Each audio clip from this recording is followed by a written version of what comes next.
ദൈവത്തിൻ്റെ അതിപരിശുദ്ധമായ തിരുനാമം മാതപ്പെടുമാറാകട്ടെ. മാതൃകനായ ഇഞ്ചി ഫിലിപ്പച്ചൻ, ബഹുമാനപ്പെട്ട തോമസ് മാത്യുവച്ചൻ, കർത്താവിൽ അനുഗ്രഹീതരായ വിശ്വാസികളുടെ സമൂഹങ്ങൾ, വിശുദ്ധമായ വലിയ നോമ്പിൽ കഴിഞ്ഞ 3 വർഷമായിട്ട് നമ്മൾ നിർത്താതെ തുടർന്നുകൊണ്ട് പോകുന്ന വലിയ നോമ്പിലെ കോർണർ മീറ്റിങ്ങുകൾ, അതിൻ്റെ ശുശ്രൂഷ ഈ വർഷവും നമ്മൾ ഇന്നേ ദിവസം തുടക്കം കുറിക്കുകയാണ്. ഇങ്ങനെ അറിയിച്ചതുപോലെ നാളെ ദിവസമായിരുന്നു, ഞായറാഴ്ച ദിവസമാണല്ലോ നമ്മൾ കോർണർ മീറ്റിങ്ങുകൾ ക്രമീകരിച്ച് നടത്തുന്നത്. ഒരു നാളത്തെ പ്രത്യേകമായ ചില സാഹചര്യങ്ങളിൽ നമ്മൾ ഇന്നത്തെ ദിവസത്തേക്ക് ഈ കോർണർ മീറ്റിംഗ് മാറ്റി പുനർക്രമീകരിക്കുകയാണ്.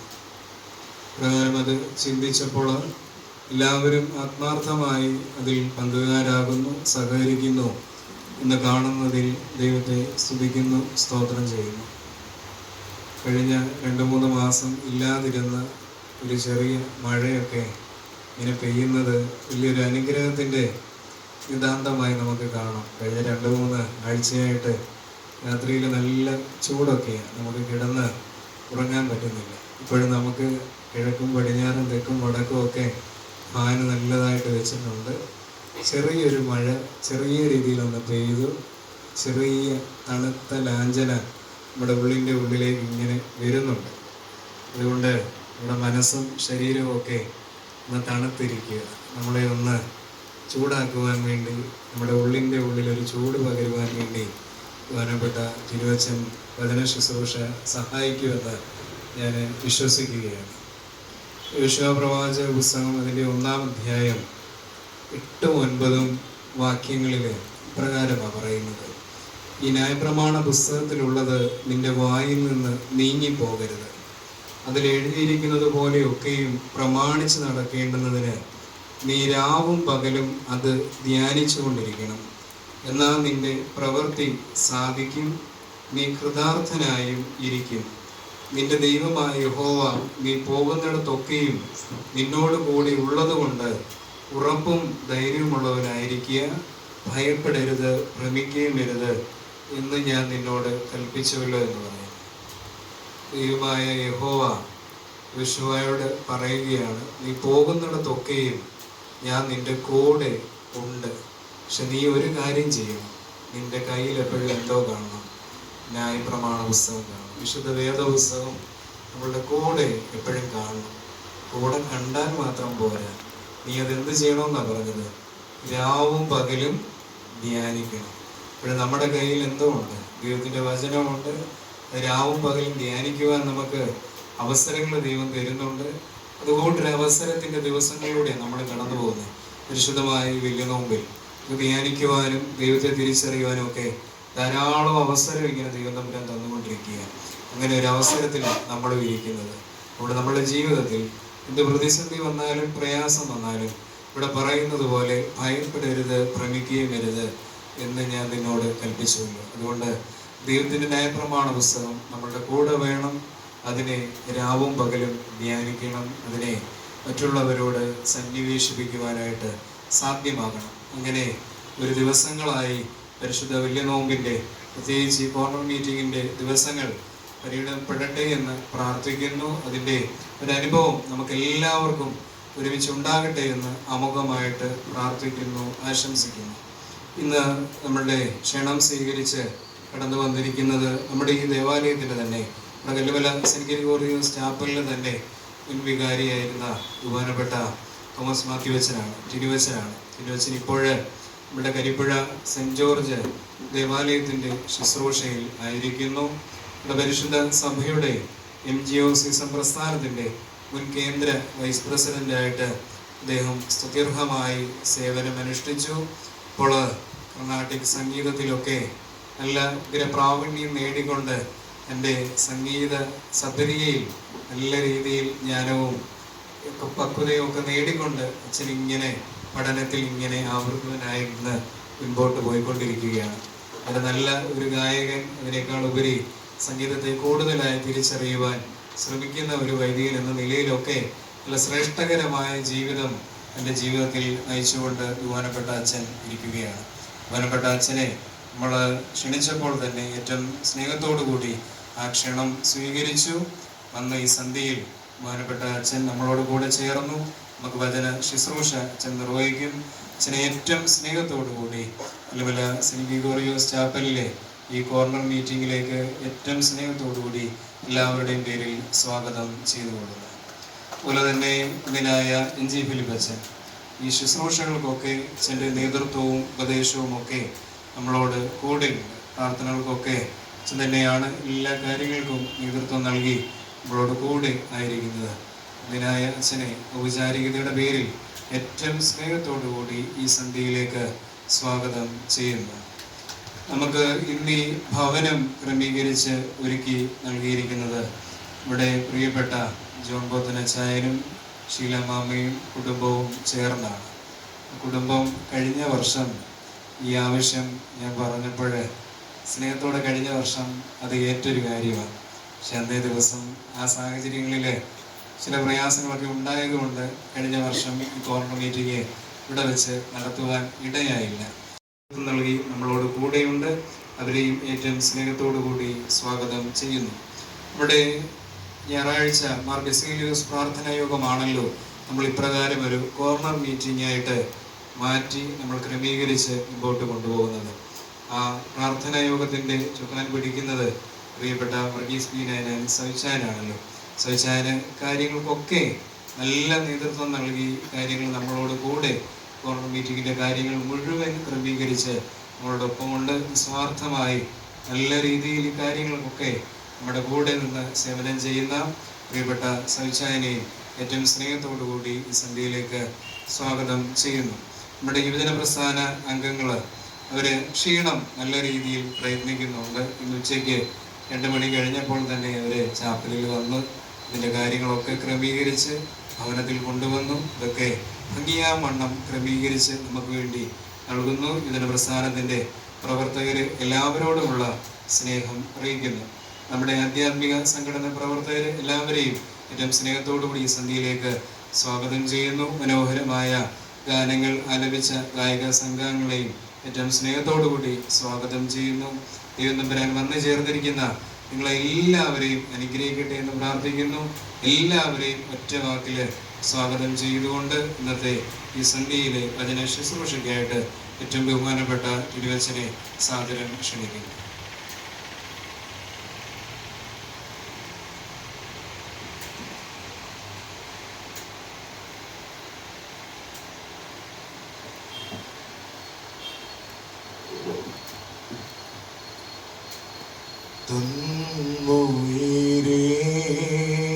പാപികൾക്കാ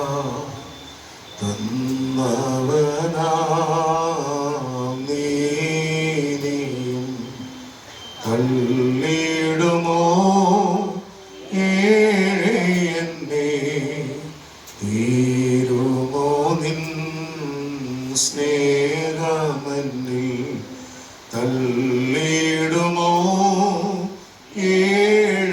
എന്നെ തീരുമോ നിൻ സ്നേഹമന്നിൽ അനുഗ്രഹത്തിൻ അധിപതിയേ ആനന്ദ കൃപ പേരും നദിയേ അനുദിനം നിൻ പാദഗതിയേ അടിയാലു നിൻ കൃപമതിയേ അനുദിനം നിൻ പാദഗതിയേ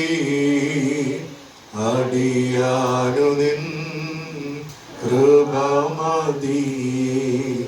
നമ്മുടെ തലങ്ങളെ നമുക്ക് ദൈവസന്നിധിയിൽ വണക്കാം. തലമുറ തലമുറയായി ഞങ്ങളുടെ സങ്കേതമായിരിക്കുന്ന വാഴ്ത്തപ്പെട്ട ദൈവമായ കർത്താവേ, നാളത്തെ വിശുദ്ധമാകുന്ന ആരാധനയ്ക്കായി ഞങ്ങൾ ഒരുങ്ങുന്നു. ഈ രാത്രി പാപം കൂടാതെ ഞങ്ങളെ കാക്കുവാൻ തക്കോണം ഇടയാകണമേ. എൻ്റെ വലിയ നോമ്പിൻ്റെ അനുഭവത്തിലൂടെ കടന്നു പോകുന്നു. പരിശുദ്ധമാകുന്ന നിന്റെ സ്പർശനത്താൽ അനേകർ ദൈവസന്നിധിയിൽ സൗഖ്യം പ്രാപിച്ച് സാക്ഷ്യത്തിനായി നീ ഒരുക്കുമ്പോൾ തള്ളപ്പെട്ടവരെയും ലോകത്തിൽ നിന്ന് വേർപെട്ടവരെയൊക്കെ മാറി നിന്ന അവസ്ഥയിലൊക്കെ നീ കൂട്ടിച്ചേർത്ത് അവരെ നിന്റെ സ്പർശനത്താൽ ദൈവീകമാകുന്ന പരിശുദ്ധാത്മ നിലമുള്ളവരായി തീർത്തതുപോലെ ഈ വലിയ നോമ്പിൻ്റെ അനുഭവത്തിലൂടെ ഞങ്ങൾ കടന്നു പോകുന്നു. ദൈവമേ, പച്ചവെള്ളമാകുന്ന ഞങ്ങളെ നല്ല വീഞ്ഞുകളായി തീർക്കുവാൻ തക്കോണം ഇടയാകണമേ. ലോകത്തിൻ്റെ കുഷ്ഠം ഞങ്ങൾ നിറഞ്ഞിട്ടുണ്ടെങ്കിൽ നിന്റെ പരിശുദ്ധാത്മ ശക്തിയാൽ നിന്റെ സ്പർശനത്താൽ ആ കുഷ്ഠങ്ങളൊക്കെ ഞങ്ങളിൽ നിന്ന് മാറിപ്പോകുവാൻ തക്കോണം ഇടയാകണമേ. ഈ സന്ധ്യ അനുഗ്രഹത്തിൻ്റെ സന്ധ്യയായി തീരുവാൻ തക്കോണം ഇടയാകണമേ. തിരുവചന കേൾവിക്കായി ഞങ്ങളൊക്കെ ഇന്ന് കടന്നു വന്നിരിക്കുന്നു. പറയുന്ന വചനങ്ങൾ പരിശുദ്ധാത്മാ ശക്തിയാൽ പറഞ്ഞു കൊടുക്കുവാനും അതിൻ്റെ പൊരുൾ ഗ്രഹിക്കുവാനുമുള്ള പരിശുദ്ധാത്മ ശക്തി ഇന്നിവിടെ വ്യാപരിക്കുവാൻ തക്കോണം ഇടയാകണമേ. ഞങ്ങളൊക്കെ ഒഴിഞ്ഞ പാത്രങ്ങളായി വന്നു, എന്നാൽ ഞങ്ങൾ തിരിച്ചു പോകുമ്പോൾ ഇന്നെ വഹിച്ചുകൊണ്ട് നീ നിറഞ്ഞുകൊണ്ട് പോകുവാൻ തക്കോണം ഞങ്ങളെയൊക്കെ ഇടയാക്കണമേ. ഇവിടെ ആയിരിക്കുന്ന അഭിഷിക്തന്മാരെ അനുഗ്രഹിക്കണമേ. കൂടി വന്നിരിക്കുന്ന ജനങ്ങളെ എല്ലാവരെയും അനുഗ്രഹിക്കണമേ. ഞങ്ങളിൽ നിന്ന് വാങ്ങിപ്പോയിരിക്കുന്ന ഒരു ഇമ്പങ്ങളുടെ പ്രതീക്ഷയിൽ നീ പാർപ്പിക്കണമേ. ഞങ്ങൾ നിനക്ക് നിന്റെ പിതാവിനും നിന്റെ പരിശുദ്ധ റൂഹായിക്കും സ്തുതിയും സ്തോത്രവും സമർപ്പിക്കുവാനായിട്ട് തന്നെ. ആമേൻ. ത്രിയേക ദൈവത്തിൻ്റെ വലിയ തിരുനാമത്തിന് മഹത്വം ഉണ്ടായിരിക്കട്ടെ. ഒരുപാട് സന്തോഷത്തോടു കൂടിയാണ് ഇവിടെ നിൽക്കുന്നത്. കാരണം ദേവാലയത്തിൽ നിന്ന് പോയിട്ട് തിരിച്ചു വരുമ്പോൾ ആ ദേവാലയത്തിൽ കണ്ടുപോയ മുഖങ്ങളെയൊക്കെ തിരിച്ച് നമ്മൾ ഒന്നും കൂടെ കാണുമ്പോൾ അതൊക്കെ ഏറെ സന്തോഷമാണ്. പ്രത്യേകിച്ച് ഞങ്ങളെയൊക്കെ സ്നേഹിക്കുകയും കരുതുകയും ചേർത്ത് പിടിക്കുകയും ഒക്കെ ചെയ്ത നിങ്ങളുടെ അടുക്കിലേക്ക് തിരിച്ചു വരിക എന്നുള്ളത് ഏറെ സന്തോഷമുള്ള കാര്യം തന്നെയാണ്. നിങ്ങളുടെ നിറഞ്ഞ ആ സ്നേഹം ഒരിക്കൽ കൂടെ അനുഭവിക്കുവാൻ ദൈവം തന്ന ഈ നിമിഷത്തെ ഓർത്ത് ദൈവത്തെ സ്തുതിക്കുന്നു.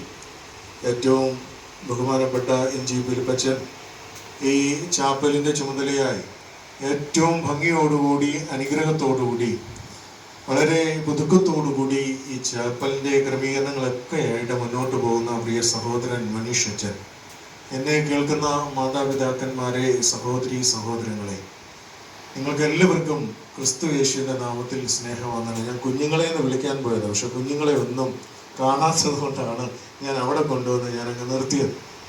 നിങ്ങൾക്ക് എല്ലാവർക്കും ക്രിസ്തു യേശുവിൻ്റെ നാമത്തിൽ സ്നേഹവന്ദനം. നമ്മളൊക്കെ നോമ്പിൻ്റെ വലിയ ഒരു അവസ്ഥയിലൂടെ കടന്നു പോവുകയാണല്ലോ.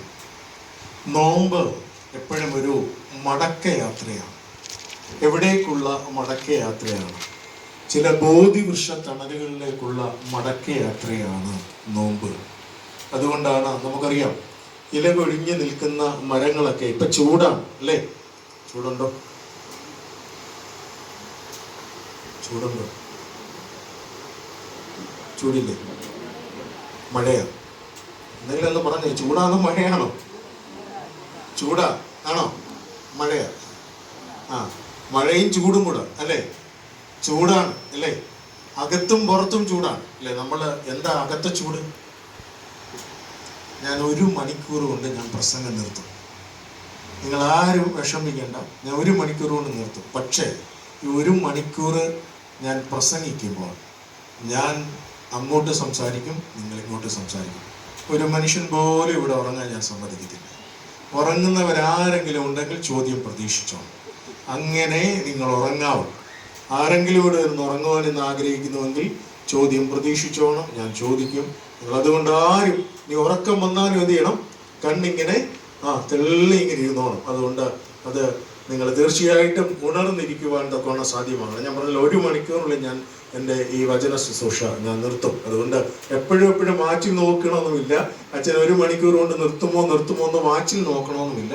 ഞാനത് കൃത്യമായി തന്നെ ഞാൻ പാലിക്കും. അപ്പോൾ അകത്തും പുറത്തും ചൂടാണ്.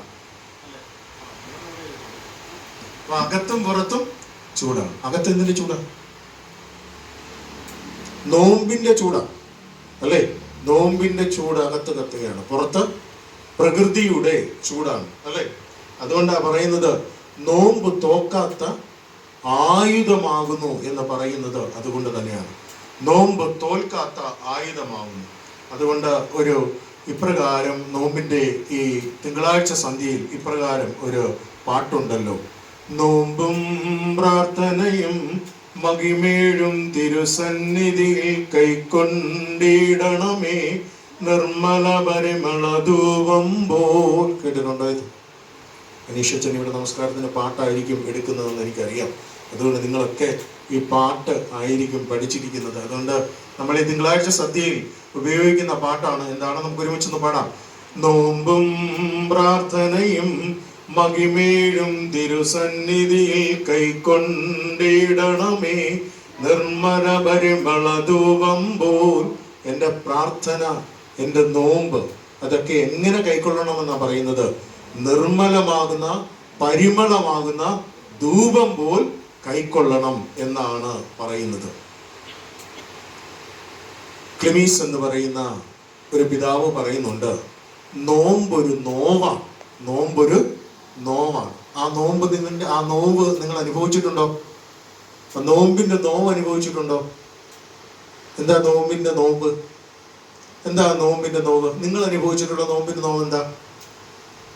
അതച്ച കുമ്പിടുമ്പോ മുട്ടിന് വേദന, കൈക്ക് വേദന, കുമ്പിടാൻ വയ്യ, പള്ളിയിലൊന്ന് നിൽക്കാൻ വയ്യ. ഇതൊക്കെയാണ് ഞങ്ങൾ അനുഭവിക്കുന്ന നോമ്പിന്റെ നോവ്. ആണോ? അതാണോ? അതുമല്ല, ഈ 50 ദിവസം എന്താ ഭക്ഷണം കഴിക്കാൻ പറ്റത്തില്ല, ആഗ്രഹിക്കുന്ന ഭക്ഷണങ്ങളൊന്നും കഴിക്കാൻ പറ്റത്തില്ല. കഴിഞ്ഞ ഒരു ദിവസം ഒരു കുഞ്ഞിനോട് ചോദിച്ചപ്പം, അച്ഛാ ഞാൻ 3 ദിവസം നോമ്പെടുത്തു, സ്കൂളിൽ ചെന്ന് 4ാമത്തെ ദിവസം വെജിറ്റബിൾ പപ്സാന്നും പറഞ്ഞ് ഒരു കൂട്ടുകാരൻ പപ്സ് മേടിച്ചു തന്നു. പക്ഷെ കഴിച്ചു തന്നപ്പോഴാണ് അതിനകത്ത് മുട്ട.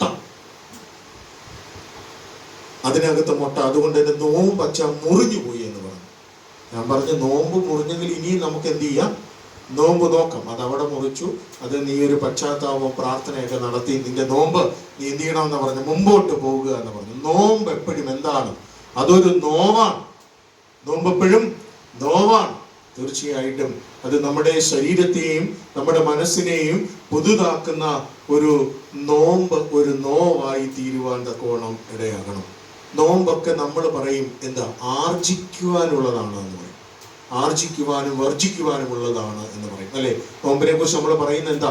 അത് വർജിക്കുവാനുള്ളതാണ് നോമ്പെന്ന് പറയും. എന്താ വർജിക്കുവാനുള്ളത്? നമ്മൾ ഭക്ഷണം വർജിക്കുന്നു, ചെയ്യരുതാത്ത കാര്യങ്ങളൊക്കെ വർജിക്കുന്നു, അതാണ് നോമ്പ് എന്ന് പറയും. എന്നാൽ നോമ്പ് എന്തും കൂടെ ഉള്ളതാണ്? ആർജിക്കുവാൻ വേണ്ടിയുള്ളതാണ്. അതാണ് മരുഭൂമിയിലെ പിതാക്കന്മാർ പറയുന്നു, നോമ്പിനെ നിങ്ങൾ എന്ത് ചെയ്യുവാൻ കൂടിയുള്ളതാണ്? ആർജിക്കുവാൻ കൂടിയുള്ളതാണ്. എന്തിനെ ആർജിക്കുവാൻ? പരിശുദ്ധാത്മാവിനെ അധികമായി ആർജിക്കുവാനുള്ളത് കൂടിയാണ് എന്തെന്ന് പറയുന്നത്? നോമ്പ് എന്ന് പറയുന്നത്. അതുകൊണ്ട് നോമ്പ് ഒരു വർജിക്കുക മാത്രമല്ല, നോമ്പ് എന്തിനെയാണ്? നമ്മളെ ആർജിക്കുവാൻ വേണ്ടിയുള്ളത് കൂടിയാണ് നോമ്പ് എന്ന് മറന്നു പോകുവാൻ തക്കോണം ഇടയാകരുത്. യേശു തമ്പുരാൻ പറയുന്നുണ്ട്, നിങ്ങൾ അറയിൽ കയറി വാതിലടച്ച് നിങ്ങൾ എന്ത് ചെയ്യണമെന്നാണ് പ്രാർത്ഥിക്കുന്നത്. ഉണ്ടോ? വേദോസ്തവം നഗരക്കാരെല്ലാവരും വേദോസ്തവം കൊണ്ടുവരുന്നത് എനിക്കറിയാവുന്ന. ഞാൻ ഇവിടെ ഇരുന്ന സമയത്തൊക്കെ വേദോസ്തവമായിട്ട് എല്ലാവരും പ്രാർത്ഥനയ്ക്ക് വരുന്നവരാണ്. അതുകൊണ്ട് എല്ലാവരുടെയും കയ്യിൽ വേദോസ്തവം ഉണ്ടാകുമെന്ന് എനിക്കറിയാം. ലൂക്കോസ് എഴുതിയ സുവിശേഷം 15-ാം അധ്യായം അതിൻ്റെ 17, 18, 19 വായിക്കുക. നിങ്ങളൊന്ന് വായിക്കാമോ? നമുക്കിപ്പോൾ സുപരിചിതമായ ഒരു വേദവാക്യമാണ്. ഏതാ? ആ വാക്യം കേൾക്കുമ്പോൾ തന്നെ, ആ അധ്യായം പറയുമ്പോൾ തന്നെ അറിയാം. ഏതാ? അയ്യോ, ലൂക്കോസ് സുവിശേഷം 15-ാം അധ്യായം കേട്ടിട്ടില്ലേ? ജീവിച്ച മനുഷ്യനാണ്. പക്ഷെ അവന്റെ ചില പ്രവൃത്തികൾ കൊണ്ട് അപ്പന്റെ സന്നിധിയിൽ നിന്ന് അവൻ എന്ത് ചെയ്യുകയാണ്? അവൻ അവിടെ നിന്നും അകന്നു പോവുകയാണ്.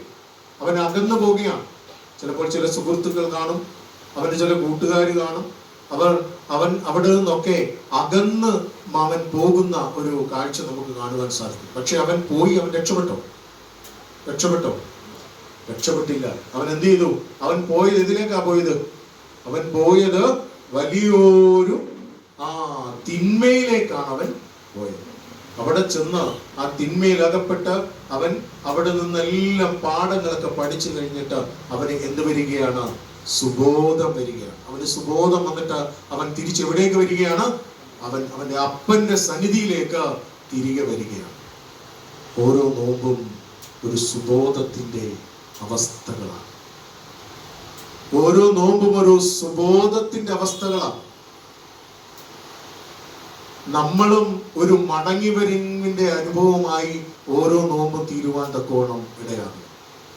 ഇപ്പോഴത്തെ ഒരു കാലഘട്ടം സുബോധമാണോ ബോധമില്ലാത്ത കാലഘട്ടമാണോ? സുബോധമാണോ ബോധമില്ലാത്ത കാലം? നിനക്കെന്താ തോന്നുന്നു?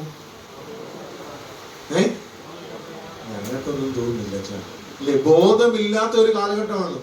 അദ്ദേഹം അത് ഒത്തുതീർപ്പാക്കി വിട്ടു. അപ്പൊ ഇവരുടെ പേരൻസിനെ ഞാൻ വിളിപ്പിച്ചു. ഞാൻ പേരൻസിനെയും ഈ കുഞ്ഞുങ്ങളെ ഞാൻ വിളിപ്പിച്ചു.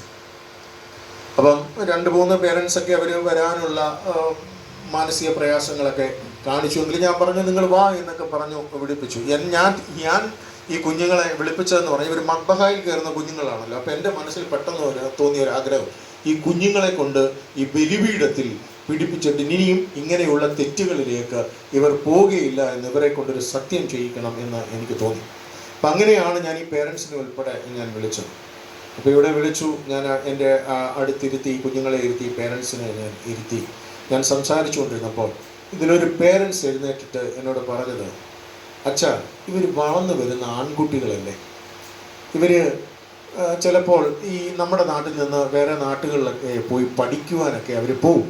അതുകൊണ്ട് ചിലപ്പോൾ അവർ കുറച്ച് മദ്യപിച്ചെന്നോ അവരിങ്ങനെയുള്ള കാര്യങ്ങളൊക്കെ ചെയ്യുന്നിരിക്കും. അതിന് നമുക്ക് അവരെ ഇപ്പോഴേ വിലക്കി അവരെ ബുദ്ധിമുട്ടിക്കുവാൻ പറ്റും.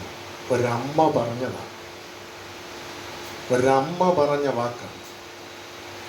ഞാൻ ഈ ചാപ്റ്റർ അവിടെ അങ്ങ് ക്ലോസ് ചെയ്തു. കാരണം ഞാൻ 3 വർഷം കഴിയുമ്പോൾ ഇവിടുന്ന് പോകും. ഞാൻ എൻ്റെ മക്കളുടെ കാര്യം, എൻ്റെ മോൻ ഇത് ചെയ്യുന്നുണ്ടോ, മോൾ ഇത് ചെയ്യുന്നുണ്ടോ എന്ന് ഞാൻ നോക്കിയാൽ മതി. ഒരു നന്നാക്കാൻ വേണ്ടി പോയതാണ്. ഒരമ്മ, ഈ പേരൻസ്, ഈ കുഞ്ഞുങ്ങളുടെ ഒരു അമ്മ പറഞ്ഞതാണ്, അച്ഛാ ഇങ്ങനെയാണ്, അപ്പോൾ അവർ ഇവിടെ നിന്ന് മറ്റ് ഇതിലേക്കോട്ടൊക്കെ പോകുന്നതാണല്ലോ എന്ന് പറഞ്ഞു. ഞാൻ കുറച്ച് കഴിഞ്ഞ് ഈ പയ്യനെ ഞാൻ അടുത്ത് വിളിച്ച് ഞാൻ ചോദിച്ചേട്ടാ, നിൻ്റെ അമ്മ എന്താടാ ഇങ്ങനെ പറഞ്ഞു? അച്ഛാ, ഞങ്ങളുടെ വീട്ടിൽ എൻ്റെ അപ്പനും എൻ്റെ അമ്മയും ഞങ്ങളെല്ലാം കൂടി ഒരുമിച്ചിരുന്നാണ് മദ്യപിക്കുന്നത്. അനുഭവത്തിലും ഉയർപ്പ് പെരുന്നാളുടെ അനുഭവത്തിലും നമ്മളെയൊക്കെ ഒരുങ്ങുവാനും തക്കോണം സാധ്യമാകട്ടെ എന്ന് പ്രാർത്ഥിക്കുന്നു. ദൈവം അനുഗ്രഹിക്കട്ടെ. എനിക്കിങ്ങനെ ഒരു അവസരം തന്ന ബഹുമാനപ്പെട്ട മനീഷ് അച്ഛനോടും ചാപ്പലിൻ്റെ ട്രസ്റ്റി മാത്യു ചാനോടും സെക്രട്ടറി സ്റ്റീഫൻ ചാൻ, കമ്മിറ്റി മെമ്പേഴ്സ് എല്ലാവരോടുമുള്ള നന്ദി സ്നേഹവും അറിയിക്കുന്നു. ഇത്രയും നേരം ഈ പ്രകൃതിയുടെ ഇങ്ങനെയുള്ള ഒരു അവസ്ഥയിലും നിങ്ങൾ ഇത് കേട്ടിരുന്ന് ദൈവത്തിൻ്റെ വചനം ഗ്രഹിച്ച നിങ്ങളെയും ദൈവം അനുഗ്രഹിക്കട്ടെ എന്ന് പ്രാർത്ഥിക്കുന്നു. എല്ലാവിധ പ്രാർത്ഥനകളും അനുഗ്രഹങ്ങളും ദൈവം എല്ലാവരെയും അനുഗ്രഹിക്കട്ടെ. ഇപ്പോൾ ഗായക സംഘം ഗാനം ആലപിക്കുന്നതാണ്. ഇപ്പോൾ സ്തോത്രകാഴ്ച സമർപ്പിക്കും. ശിഷ്യന്മാരുടെ മനസ്സിലതായിരുന്നു. നമ്മൾ ഓർക്കേണ്ട വസ്തുത, ശിഷ്യന്മാരെ കുറിച്ച് ചിന്തിക്കുമ്പം പുനരുത്ഥാനം വരെയും ശിഷ്യന്മാരെ ഒരു മനുഷ്യൻ പോലും ക്രിസ്തുവിൽ വിശ്വസിച്ചില്ല എന്നുള്ളതാണ്. പുനരുത്ഥാനം വരെയും ശിഷ്യന്മാർ ഒരാൾ പോലും ആര് വിശ്വസിച്ചില്ല? ക്രിസ്തുവിൽ വിശ്വസിച്ചില്ല എന്നുള്ളതാണ്. അതുകൊണ്ടാണ് അവിടെ പറയുന്നത്, തീ കായുന്ന സ്ത്രീയുടെ ഒരു പെങ്കൊച്ചിനെ മുമ്പിൽ പത്രോസ് ചോദിച്ച പത്രോസ് പറഞ്ഞു, ഏയ് ഞാൻ അവനെ അറിയത്തില്ല. നമ്മളതുകൊണ്ട് ദുഃഖ വെള്ളിയാഴ്ച ഉച്ചയ്ക്ക് 6 മണി 9 മണി പ്രൊബിയോനി സദറായി വായിക്കും, യാക്കോബേ നീ എവിടെ ഓടി ഒളിക്കുന്നു? യോഹന്നാനേ നീ എവിടേക്ക് പോകുന്നു? ആന്ത്രയോസേ നീ എവിടേക്ക് മാറിപ്പോകുന്നു? ഇത് മനോഹരമാ. കൂടെ അവർക്ക് കർത്താവ് എപ്പോഴും സൂചിപ്പിച്ചു, എല്ലാ അത്ഭുതങ്ങളുടെ ഓരത്ത് ചേർന്ന് കർത്താവ് എപ്പോഴും സൂചിപ്പിച്ചു. വളരെ മനോഹരം വായിച്ചറിയാം. എല്ലാ അത്ഭുതങ്ങളും പാരമ്യത്തിൽ കണ്ണ് മയങ്ങിയിരിക്കുന്ന ചിന്തകളിൽ വേറെ രീതി ചിന്തിക്കുന്ന ശിഷ്യന്മാരുടെ എപ്പോഴും പറയും, ഓരോ അത്ഭുതം കഴിയുമ്പോൾ പറയും, പ്രിയപ്പെട്ടവരെ ഞാൻ പീഡിപ്പിക്കപ്പെടും, കൊല്ലപ്പെടും, എന്നാൽ 3-ാം ദിവസം ഞാൻ ഉയർത്തെഴുന്നേൽക്കും. ഈ ചിന്ത ഒന്ന് ശിഷ്യന്മാരെ ഭരിച്ചില്ല. അങ്ങനെ ഒരു ഭരണം അവരെ ഒരു ചിന്ത അവരെ ഭരിച്ചിരുന്നുവെങ്കിൽ അവരെന്ത് ചെയ്യത്തില്ലായിരുന്നു? ഓടി ഒളിക്കത്തില്ലായിരുന്നു. നമ്മൾ ഓർക്കേണ്ട വസ്തുതയാണ് പ്രിയപ്പെട്ടവരെ, നമ്മുടെ കഴിവിൽ മാത്രം, അത് തമ്പുരാൻ പറയുകയാണ്, നിന്റെ കഴിവ് കൊണ്ടൊന്നും ആകില്ല, നിനക്ക് പരിമിതി ഉണ്ട് എന്നാണ് ദൈവം ഓർപ്പിക്കുക. അതുകൊണ്ട് ഒരു നല്ല വാക്കാം മെഗ്ലാമാനിയ. എന്താ ഞാൻ എന്ന് പറഞ്ഞാൽ എന്തുവാ മെഗ്ലാമാനി എന്ന് പറഞ്ഞാൽ? ആ വാക്ക് കൗൺസിലിംഗുകാർക്കൊക്കെ പ്രത്യേകിച്ച് അറിയാൻ പറ്റും. ആ വാക്ക് എന്ന് പറഞ്ഞാൽ അതിന്റെ അർത്ഥം ആവശ്യത്തിലധികം വലിപ്പമുണ്ടെന്ന് തോന്നുന്നു.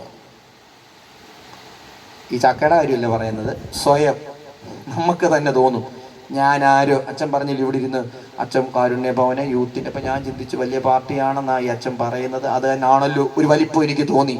സത്യമായി ഞാൻ കള്ളം പറയത്തില്ല, വേദോസം പറ്റും, എനിക്ക് വലിപ്പം തോന്നി. യൂത്തിനെ, സഭയെ നയിച്ചു, കാരുണ്യ ഭവനെ നയിക്കുന്നു, പിന്നെ അങ്ങനെ ഇങ്ങനെയൊക്കെ അച്ഛൻ പറഞ്ഞില്ലേ. അപ്പൊ എനിക്കൊരു വലിപ്പം, എല്ലാ മനുഷ്യനും ആഗ്രഹിക്കുന്ന അല്ലയോ, ഇച്ചിരി പൊക്കി പറയാൻ തക്കോണം ആഗ്രഹിക്കുന്ന. ഞാൻ വലിയ വലിപ്പം ഇല്ലേലും അച്ഛൻ പറഞ്ഞ തന്നെ ഇച്ചിരി വലിപ്പം എനിക്ക് മനസ്സിൽ തോന്നും. എല്ലാ മനുഷ്യനും ഉള്ളതാ അല്ലയോ? എന്താ ഉള്ളത്? എല്ലാ മനുഷ്യനെയും മനസ്സിൽ ചിന്തയുണ്ട്. എന്താണ്? ഇങ്ങനെ ഒരു ചിന്തയുണ്ട്, ഒരു വലിപ്പം. ഞാൻ എല്ലാവരെക്കാട്ടിൽ മിടുക്കനാണ്. പ്രാർത്ഥിക്കുമ്പോൾ പോലും നമ്മുടെ കയ്യിലുണ്ടത്. അതുകൊണ്ടാ നമ്മുടെ ഈ പ്രാർത്ഥനയ്ക്കൊന്നും ആവശ്യത്തിൽ നമ്മുടെ പ്രാർത്ഥനയ്ക്കൊന്നും അവനോ അവളെ കണ്ടില്ല, അവിടെ പോക്കൊന്നും ശരിയൊന്നും അല്ല, അവന്റെ പോക്ക് ശരിയല്ല, അങ്ങേരുടെ കുർബാന നമ്മൾ ഇതിക്കുന്നു. കാരണം എന്താ? അങ്ങേരുടെ കുർബാനയും അവളുടെ പോക്ക് ശരിയല്ല, അവന്റെ പോക്ക് ശരിയല്ല എന്നൊക്കെ പറയുമ്പം അതിന്റെ അർത്ഥം എല്ലാം ഒരാള് തെറ്റാന്ന് പറയുമ്പോൾ അർത്ഥം ഞാൻ ശരിയാണെന്ന് അതിന്റെ അർത്ഥം അല്ലേ? തെറ്റ് തിരുത്തണം, ശരിയാണെന്ന് അതിന്റെ അർത്ഥം.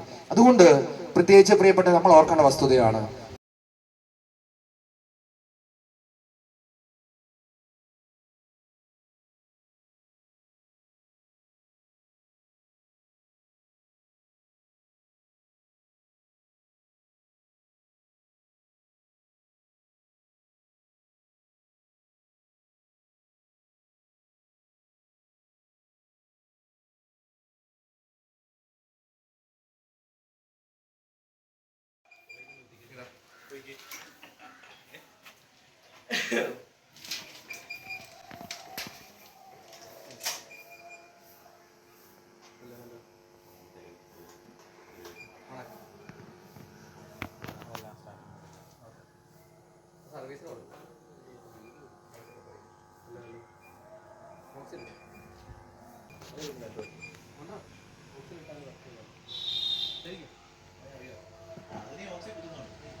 മതിവരുമോ ദൈവസ്നേഹം വന്നിച്ചിടാൻ വാക്കുകൾ പോരാ,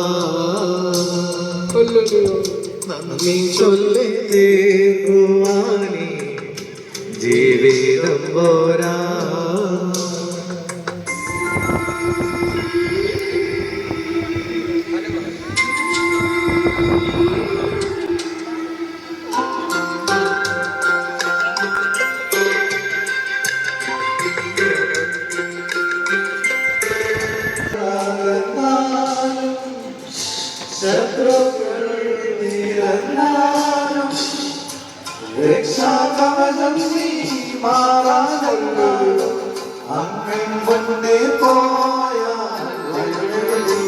ദൈവസ്നേഹം വന്നിച്ചിടാൻ വാക്കുകൾ പോരാ,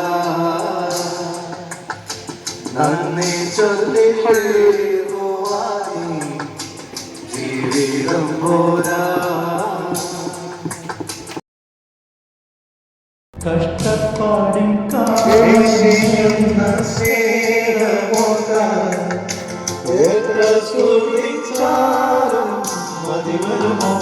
ദൈവസ്നേഹം വന്നിച്ചിട വാക്കുകൾ പോരാ നന്ദി ചൊല്ലി തീർക്കുവാനേ ജീവിതം പോരാ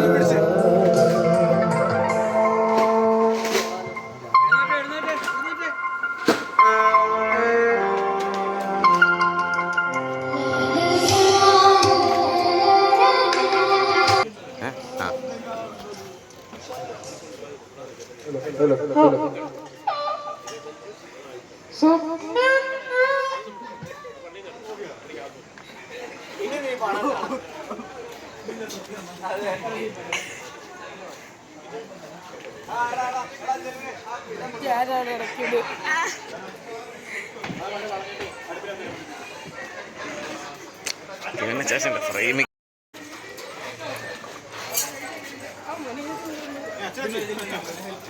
ഗാനമേള കഴിഞ്ഞു